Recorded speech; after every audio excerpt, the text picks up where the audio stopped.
When the sun went down. When his head was out of sight, Colin turned to Mary. "Go and meet him," he said, and Mary flew across the grass to the door under the ivy. Dickon was watching him with sharp eyes. There were scarlet spots on his cheeks and he looked amazing, but he showed no signs of falling. "I can stand," he said, and his head was still held up and he said it quite grandly. "I told thee the could as soon as the stopped bein' afraid," answered Dickon. "And the stopped?" "Yes, I've stopped," said Colin. Then suddenly he remembered something Mary had said. "Are you making magic?" he asked sharply. Dickon's curly mouth spread in a cheerful grin. "Tha's doin' magic thysel," he said. "It's same magic as made these air work out earth," and he touched with his thick boot a clump of crocuses in the grass. Colin looked down at them. "Aye," he said slowly, "there couldna be bigger magic than that there couldna be." He drew himself up straighter than ever. "I'm going to walk to that tree," he said, pointing to one a few feet away from him. "I'm going to be standing when Weatherstaff comes here. I can rest against the tree if I like. When I want to sit down I will sit down, but not before. Bring a rug from the chair." He walked to the tree and though Dickon held his arm he was wonderfully steady. When he stood against the tree trunk it was not too plain that he supported himself against it, and he still held himself so straight that he looked tall. When Ben Weatherstaff came through the door in the wall he saw him standing there and he heard Mary muttering something under her breath. "What art sayin'?" he asked rather testily because he did not want his attention distracted from the long thin straight boy figure and proud face. But she did not tell him. What she was saying was this. "You can do it. You can do it. I told you you could. You can do it. You can do it. You can underscore." She was saying it to Colin because she wanted to make magic and keep him on his feet looking like that. She could not bear that he should give in before Ben Weatherstaff. He did not give in. She was uplifted by a sudden feeling that he looked quite beautiful in spite of his thinness. He fixed his eyes on Ben Weatherstaff in his funny imperious way. "Look at me," he commanded. "Look at me all over. Am I a hunchback? Have I got crooked legs?" Ben Weatherstaff had not quite got over his emotion, but he had recovered a little and answered almost in his usual way. "Not the," he said. "Nout sort. What's the been doin' with thysel? Hidin' out sightin' lettin' folk think thou was cripplin' half-witted?" "Half-witted," said Colin angrily. "Who thought that?" "Lots o' fools," said Ben. World's full o' jackasses brain, and they never bray nout but lies. What did the shut thysel up for?" "Every one thought I was going to die," said Colin shortly. "I'm not." And he said it with such decision Ben Weatherstaff looked him over, up and down and up. "The die," he said with dry exultation. "Nout sort. Tha's got too much pluck in thee. When I seed thee put the legs on ground in such a hurry I knowed thou was all right. Sit thee down on rug a bit, young mester, and give me thy orders." There was a queer mixture of crabbed tenderness and shrewd understanding in his manner. Mary had poured out speech as rapidly as she could as they had come down the long walk. The chief thing to be remembered, she had told him, was that Colin was getting well. The garden was doing it. No one must let him remember about having humps and dying. The Raja condescended to seat himself on a rug under the tree. "What work do you do in the gardens, Weatherstaff?" he inquired. "Anythin' I'm told to do," answered old Ben. "I'm kep' on by favor because she liked me." "She?" said Colin. The mother," answered Ben Weatherstaff. "My mother?" said Colin, and he looked about him quietly. This was her garden, wasn't it? Aye, it was that, and Ben Weatherstaff looked about him too. She were main fond of it.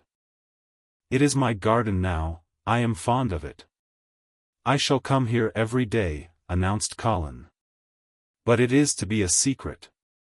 My orders are that no one is to know that we come here.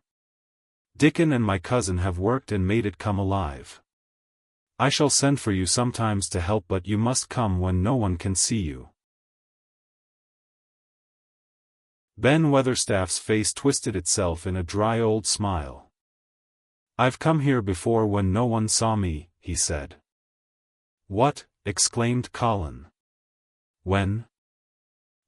Last time I was here," rubbing his chin and looking round, "was about 2 years ago." "But no one has been in it for 10 years, cried Colin. "There was no door." "I'm no one," said old Ben dryly. "And I didn't come through door. I come over wall. Rheumatics held me back last 2 year. "The comin' did a bit o' prunin'," cried Dickon. "I couldn't make out how it had been done." "She was so fond of it she was," said Ben Weatherstaff slowly. "And she was such a pretty young thing. She says to me once, 'Ben,' says she, 'Logan, if ever I'm ill or if I go away you must take care of my roses.' When she did go away orders was no one was ever to come nigh. But I come, with grumpy obstinacy. Over wall I come until rheumatic stopped me in. I did a bit o' work once a year. She'd gave her order first. It wouldn't have been as wick as it is if the hadn't done it," said Dickon. "I did wonder." "I'm glad you did it, Weatherstaff," said Colin. "You'll know how to keep the secret." "Aye, I'll know, sir," answered Ben. "And it'll be easier for a man rheumatics to come in at door." On the grass near the tree Mary had dropped her trowel. Colin stretched out his hand and took it up. An odd expression came into his face and he began to scratch at the earth. His thin hand was weak enough, but presently as they watched him Mary with quite breathless interest he drove the end of the trowel into the soil and turned some over. "You can do it. You can do it," said Mary to herself. "I tell you, you can." Dickon's round eyes were full of eager curiousness but he said not a word.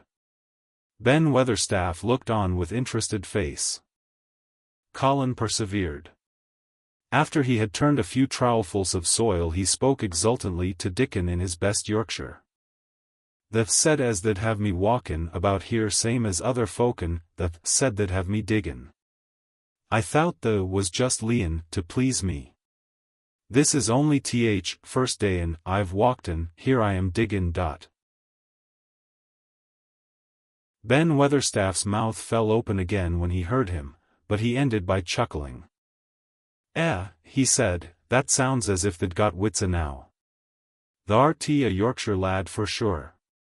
And th'art diggin', too. How'd the like to plant a bit o' somethin'? I can get thee a rose in a pot." "Go and get it," said Colin, digging excitedly. "Quick! Quick!" It was done quickly enough indeed. Ben Weatherstaff went his way forgetting rheumatics. Dickon took his spade and dug the hole deeper and wider than a new digger with thin white hands could make it. Mary slipped out to run and bring back a watering can. When Dickon had deepened the hole Colin went on turning the soft earth over and over. He looked up at the sky, flushed and glowing with the strangely new exercise, slight as it was. I want to do it before the sun goes quite down, he said. Mary thought that perhaps the sun held back a few minutes just on purpose. Ben Weatherstaff brought the rose in its pot from the greenhouse. He hobbled over the grass as fast as he could. He had begun to be excited, too.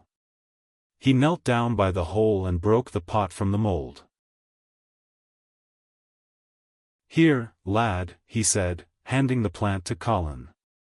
"Set it in the earth thyself, same as King does when he goes to a new place."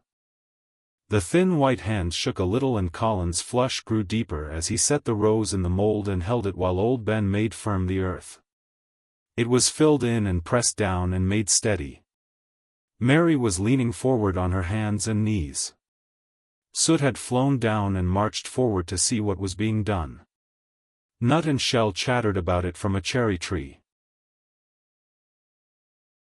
"It's planted," said Colin at last. "And the sun is only slipping over the edge. Help me up, Dickon. I want to be standing when it goes. That's part of the magic." And Dickon helped him, and the magic or whatever it was so gave him strength that when the sun did slip over the edge and end the strange lovely afternoon for them there he actually stood on his 2 feet laughing.